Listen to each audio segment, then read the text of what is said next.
കുനിശ്ശേരി പൂക്കുളങ്ങര ഭഗവതിയെ സ്തുതിച്ചുകൊണ്ട് ഭക്തിഗാന ആൽബത്തിന്റെ പോസ്റ്റർ പ്രകാശനം ചെയ്യും.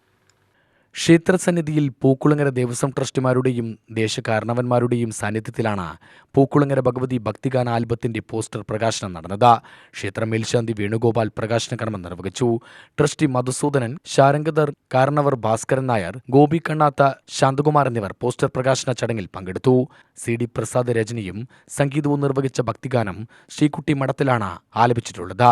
രമേശ് രാജൻ കറുത്തേടത്താണ് ആൽബത്തിന്റെ നിർമ്മാണം നിർവഹിച്ചിട്ടുള്ളത്. DS മീഡിയ എന്റർടൈൻമെന്റിന്റെ ബാനറിലാണ് ആൽബം പ്രസിദ്ധീകരിച്ചത്. ശ്രീ പൂക്കുളങ്ങര ദേവി ഗാനത്തിന്റെ പോസ്റ്റർ പ്രകാശന ചടങ്ങാണ് ഇവിടെ നടന്നത്. ഈ ഒരു ഗാനത്തിന്റെ റിലീസ് മാർച്ച് 9-ാം തീയതി ഈ സന്നിധിയിൽ വെച്ചിട്ട് തന്നെ നടക്കുന്നതായിരിക്കും. ഈ ഗാനത്തിന്റെ രചനയും സംഗീതവും നിർവഹിച്ചിരിക്കുന്നത് ശ്രീ CD പ്രസാദാണ്. അതുപോലെ ഈ ഒരു ഗാനം പ്രൊഡ്യൂസ് ചെയ്തിരിക്കുന്നത് രമേശ് ചേട്ടനാണ്. മിസ്റ്റർ രമേശ്. അദ്ദേഹത്തിനും ഒരുപാട് നന്ദിയും സ്നേഹവും അറിയിക്കുന്നു. ഈ ഒരു ഗാനം ആലപിച്ചിരിക്കുന്നത് ഞാനാണ്, ശ്രീകുട്ടി. ഒരുപാട് സന്തോഷം ഇങ്ങനെ ഒരു ദേവി ഭക്തി ഗാനത്തിന് രൂപം കൊടുക്കാൻ സാധിച്ചതിൽ. നിങ്ങളുടെ എല്ലാവരുടെയും പ്രാർത്ഥന അനുഗ്രഹം പ്രതീക്ഷിക്കുന്നു. UTV news, Palakkad.